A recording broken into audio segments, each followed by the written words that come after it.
The most decisive breakthrough of the entire European campaign didn't fail because of German resistance. It died in a boardroom because of a line on a map. On November 8, 1944, General George S. Patton stood on the brink of shattering the German defensive line in the Saar, only to be stopped cold by Winston Churchill's unwavering demand for Antwerp. Was this a visionary strategic sacrifice, or the day that command rivalries turned a guaranteed victory into a brutal, winter-long stalemate? The logistical reality of 1944 is the invisible cage within which the Allied command must operate. By early November, the dream of a rapid strike into the heart of the Third Reich had collided with the harsh truth of supply lines stretching back to the Normandy beaches. The primary objective, the massive port of Antwerp, had been secured in early September, yet its deep water channels remained blocked by German forces entrenched in the Scheldt estuary. For the Allied command, the question was not just where to fight, but which front deserved the meager trickle of fuel, ammunition, and rations that could be hauled across the ravaged landscape of liberated Europe. Winston Churchill, ever the grand strategist, viewed the opening of Antwerp as the absolute prerequisite for the final assault on Germany. He understood that the logistical burden of relying on the Red Ball Express, the heroic but exhausted system of truck transport, was unsustainable. Churchill's insistence was clear. The Scheldt must be cleared, and the resources required to do so were not optional. However, this focus on the northern flank, championed by Field Marshal Bernard Montgomery, stood in direct, agonizing conflict with the operational desires of commanders like Patton and his superior, General Omar Bradley. For Patton, the war in the Lorraine sector was not a secondary front. It was the point of friction where the Third Army could shatter the German defensive line. He viewed the strategic debates unfolding in the higher echelons of Scheft, the Supreme Headquarters Allied Expeditionary Force, with profound resentment. Patton believed that the broad front strategy advocated by General Dwight D. Eisenhower was essentially a formula for indecision. In Patton's view, the allocation of resources was not based on tactical need, but on an attempt to balance the egos of Allied commanders, a policy he saw as a betrayal of the men currently dying in the mud. The 90th Infantry Division, a critical component of the Third Army's 22nd Corps, was currently tasked with the brutal work of breaking the German hold on the Metz area. The terrain here was not just mud, it was a complex series of fortifications, river obstacles, and heavily forested ridges. The men of the 90th, dubbed the Tough Hombres, were being asked to conduct an offensive that required significant artillery support and continuous movement, both of which were being throttled by the severe fuel shortages imposed from above. On the night of November 7, 1944, a meeting of critical importance occurred between Bradley and Patton at the Third Army headquarters. The air in the room was heavy with the pressure of the upcoming offensive toward the Saar. Patton was blunt. He argued that the Third Army was on the verge of a breakthrough, but that the lack of fuel was not just a constraint, it was a strategic failure. He warned Bradley that every day of delay allowed the German 7th Army to bolster its defenses. Bradley, caught between his loyalty to Patton and the directives of Eisenhower, was forced to defend the broad front policy. Patton's diary entry for that night reveals the intensity of his conviction. He wrote of the frustration of having the means to win, but being denied the materials to execute. The conversation between the two men was not merely a debate over tonnage.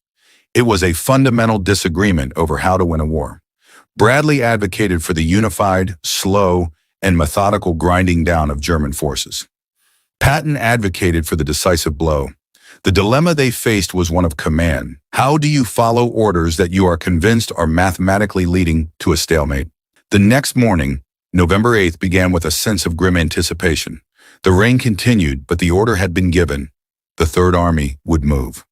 Patton had already issued the code play ball to his corps commanders, signaling the initiation of the assault.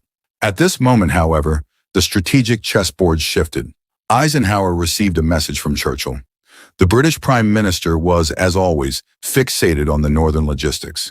He was well aware of the potential for the Third Army's offensive to draw supplies away from the effort to secure Antwerp, and he was intent on ensuring that the Supreme Commander remained committed to the northern priority.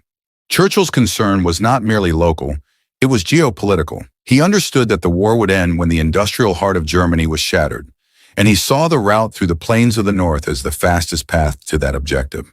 For Churchill, Patton's drive into the Saar was a sideshow that risked exhausting the Allied reserve of strength before the main event could be staged. The conversation between Eisenhower and Churchill that morning reflected this, with the Prime Minister emphasizing the absolute necessity of prioritizing the North, even at the cost of the momentum Patton was so desperate to maintain. Yet, for the men of the 20th Corps, the political debate in London and Reims was an abstraction. For them, the reality was the river. The Moselle, swollen by weeks of record-breaking rainfall, had become a torrent.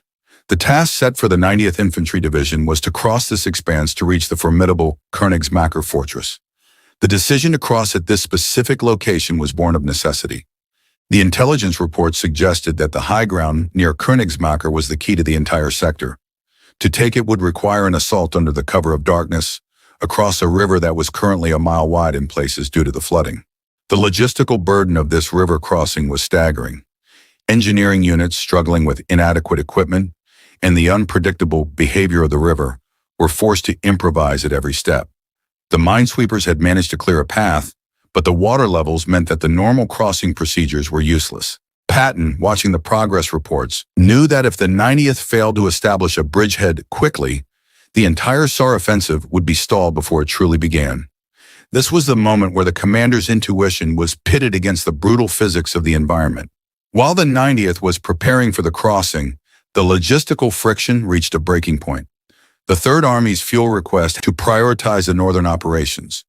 Patton had been forced to ground units to feed his spearheads. He was operating on a razor's edge. He understood that if he could not maintain the velocity of his advance, he would be forced into the kind of attritional warfare that he most despised. The question for Patton was no longer just about defeating the Germans. It was about defeating the constraints placed upon him by his own side. In the command center of the 90th Division, the psychological pressure was becoming tangible. The reports coming back from the forward elements were conflicting. Some indicated that the Germans were pulling back, while others suggested that they were merely drawing the Americans into a kill zone. The officer who would later remark, "All through this, I think we were taking a worse beating than the Jerrys," was speaking to the reality of soldiers operating without the full support they had been promised. They were fighting not just the German artillery, but the environment itself. The decision to proceed with the Königsmacher assault remains one of the most debated tactical maneuvers of the Lorraine campaign. Was it a stroke of brilliance that utilized the cover of the flood to bypass German minefields?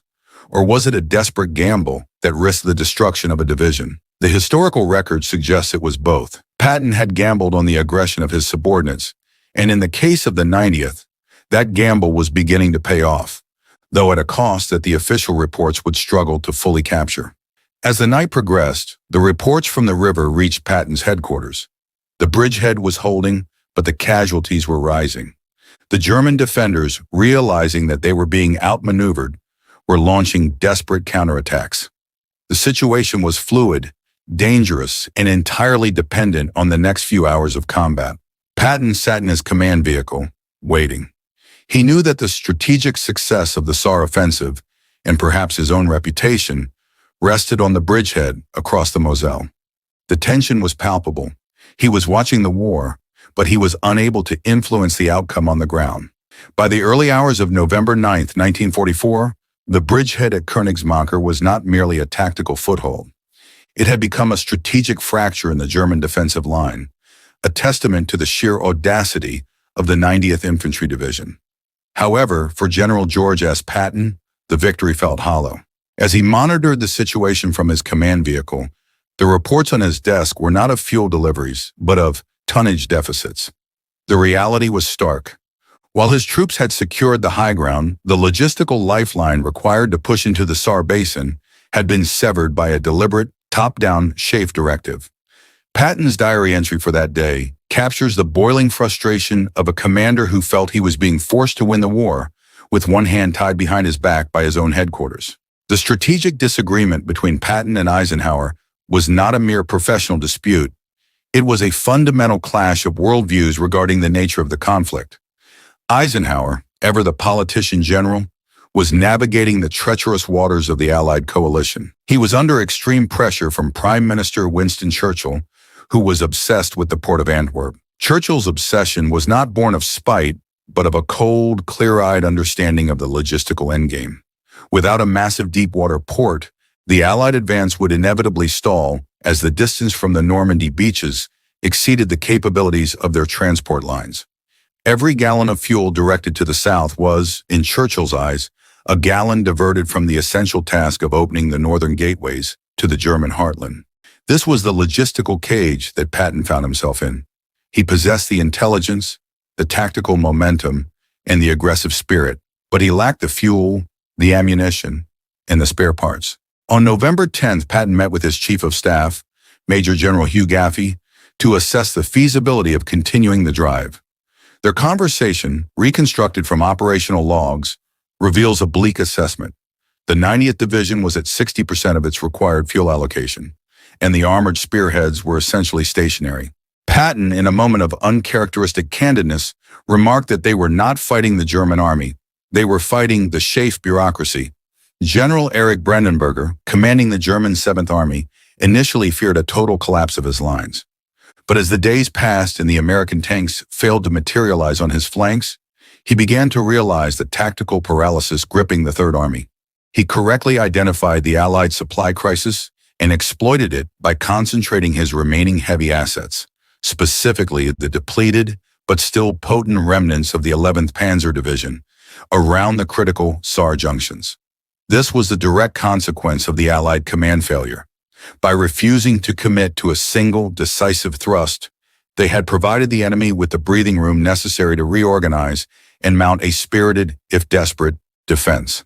General Omar Bradley, meanwhile, found himself in a state of administrative paralysis. He held the responsibility for the 12th Army Group, yet his authority was constantly undermined by the direct interventions of both Eisenhower and Montgomery. Bradley's private papers during this period are filled with the weight of this uncertainty. He was forced to balance the explosive ambition of Patton with the cautious, methodical pressure from Schaef. His failure to firmly advocate for the Saar offensive at the supreme headquarters level is often cited by historians as the pivotal point where the momentum of the autumn of 1944 was lost. By November 15th, the port of Antwerp remained a bottleneck. While the channels were cleared of mines, the port infrastructure itself was far from operational. The sheer volume of repairs required meant that the Antwerp solution was still weeks away. Yet this did not stop Schaef from maintaining the embargo on supplies to the south. Patton's frustration reached a peak when he learned that a significant shipment of fuel, originally earmarked for the Third Army, had been diverted to the north to support the building of a supply stockpile that would not be utilized for weeks. The psychological toll on the Third Army's leadership, already strained by months of relentless combat, was catastrophic. The men on the ground, specifically the infantry, who were tasked with the cleaning of the Saar forest, bore the brunt of this high-level indecision. The archival reports from the 90th Division's medical units provide a harrowing account of this period. Casualties from frostbite, trench foot, and exhaustion were beginning to exceed those from enemy combat. The lack of adequate winter clothing, coupled with the scarcity of warm rations, a direct result of the supply starvation, created a crisis in morale. When a soldier knows that his predicament is the result of logistical incompetence, his faith in his command begins to evaporate. Churchill's strategic correspondence during this time reveals a man who was deeply aware of the human cost, yet fully committed to the long-term strategic necessity. He was, in essence, sacrificing the tactical gain in the Saar to ensure the logistical victory of the North. His letters to Eisenhower are masterclasses in bureaucratic pressure, consistently framing the northern push as the only viable path to the Rhine. He viewed Patton's offensive not as a potential breakthrough, but as a dangerous distraction that threatened the fragile Allied supply chain. The tactical reality of November 20th, 1944, was defined by the transition from high-velocity warfare to a static, freezing grind. For the Third Army, the Saar offensive was no longer about sweeping across the map. It was about the brutal, manual labor of clearing German-held pillboxes in the Saar-Moselle Triangle.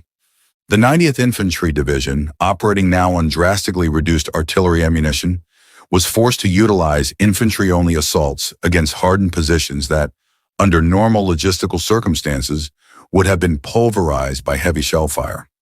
This lack of suppressive support resulted in a spike in casualties that Patton's medical staff found impossible to rationalize. The commanders on the ground were left to choose between halting the advance, which meant accepting a stalemate, or continuing the push, which meant accepting the mounting loss of their best personnel. While the infantry struggled, the German High Command, specifically under the direction of Field Marshal Gerd von Rundstedt, began the covert process of Operation Watch on the Rhine. The intelligence reports filtering into Patton's headquarters from Colonel Koch's team had begun to hint at an unusual concentration of German armor in the quiet sectors to the north. Patton was one of the few who actively pushed for reconnaissance into these indicators, sensing that the German army was not merely holding the line, but preparing to strike. However, the Schuff focus remained entirely on the logistical buildup for the northern advance, leading many staff officers at headquarters to dismiss Patton's warnings as the products of a restless, combat-addicted mind seeking to justify his own front. The internal friction between Patton and the 12th Army Group staff hit a boiling point on November 23rd. A meeting at the headquarters of the 3rd Army was intended to discuss the redirection of forces, but it quickly devolved into a bitter confrontation over the allocation of winter clothing and heating equipment. Patton, rarely one to hold his tongue, openly accused the High Command of killing the 3rd Army through administrative neglect. This was not just a tantrum, it was the manifestation of a deep-seated philosophical divide. Patton viewed the Army as a living organism that required constant fuel and nourishment to thrive, while his superiors viewed it as a collection of modular, interchangeable units that could be throttled or redirected based on the master plan of the Supreme Commander. By the final week of November, the tactical situation in the Saar-Moselle sector was one of total stagnation. The German 7th Army had successfully linked their defensive network, and the American forces, having exhausted their fuel and their tactical flexibility, were forced into a defensive offensive posture. The weather had turned against them as well. The record-breaking rains had given way to an early, biting frost. The mud, once a source of logistical misery, was now turning into ice, making it nearly impossible to reinforce the bridgeheads or evacuate the wounded without the aid of mechanized transport, which remained largely immobile due to the lack of fuel. The political consequences of the broad front strategy were beginning to manifest beyond the front lines. In Washington, the reports of the stalled advance were causing concern for the War Department. There was a growing perception that the European campaign had lost its urgency. Churchill's influence, while successful in ensuring the northern logistical pipeline, had come at the expense of public and political morale in the United States. The victory by Christmas narrative was rapidly dying, replaced by the grim reality of a war that would drag well into the following year. On November 28th, Eisenhower held a conference that remains a benchmark for the limitations of Allied coordination. He insisted that the pressure must be maintained, yet he provided no new solutions for the logistical failures. Patton, recognizing the futility of the argument, finally conceded to a containment strategy for the Saar sector. This was the moment the dream of a decisive breakthrough in the fall of 1944 officially ended. The 3rd Army was ordered to hold what it had taken and prepare for defensive operations. This was, for Patton, the final blow, a command to stand still when he knew the enemy was preparing for a counterpunch. The consequence of this inaction was the Ardennes. The lack of an Allied breakthrough in the south allowed the German command to maintain their reserve force largely intact. They utilized the time gained during the November stalemate to finalize the planning for their December offensive. Had the 3rd Army been empowered to breach the Saar line in November, the German 7th Army would have been forced to commit its reserves to defend the industrial heartland, potentially dismantling the very concentration of force required for the Ardennes counterattack. The logistical, cautious approach had, ironically, facilitated the enemy's most ambitious operation of the winter. The resolution of the story of November 1944 is therefore not found in a grand battle, but in the silence of the stalled engines and the static lines of the Saar. The Antwerp priority was a decision that prioritized long-term logistics over immediate tactical exploitation. While the strategy was arguably sound from a logistical standpoint, its implementation failed to account for the operational psychology of the German command, which thrived on Allied hesitation. The collision between Churchill's grand vision and Patton's aggressive tactics revealed the fundamental tension at the heart of the Allied war effort, the impossible search for a perfectly synchronized command in a war of chaotic, unpredictable variables. As we look back, the Saar campaign stands as a haunting reminder of the cost of logistical failure. When the supply chain is treated as an isolated administrative matter, it inevitably dictates the outcome of the battle, regardless of the bravery of the soldiers or the brilliance of the commanders. The story of Patton, Bradley, and Churchill in the winter of 1944 is the story of how a logistical bottleneck in a distant port in Belgium resonated across every foxhole, every tank, and every command post in Lorraine. The lasting significance of this stalemate was that it forced the Allies into the coldest, most grueling winter of the conflict. The transition from the race across France to the War of the Mud was complete. The Allied soldiers, once defined by their mobility, were now defined by their endurance. This, more than any singular battle, was the reality of the war in 1944, relentless and unforgiving struggle that tested the resolve of every man involved. What then is the verdict on the collision between Churchill and Patton? It was a clash between the architect of the war and the master of the battle. Both held truths that were incompatible. The disaster was not that they disagreed, but that the structure of the Allied command had no mechanism to resolve such a fundamental difference without sacrificing the momentum of the entire campaign. The Saar offensive, therefore, remains the classic example of what happens when the logic of the rear meets the fire of the front, and the rear, predictably, wins. If you were in General Eisenhower's position in November 1944, would you have prioritized Patton's drive into the Saar for a potential breakthrough? Or stuck to the northern strategy of securing Antwerp? Explain your tactical reasoning in the comments below, and don't forget to subscribe and hit the notification bell.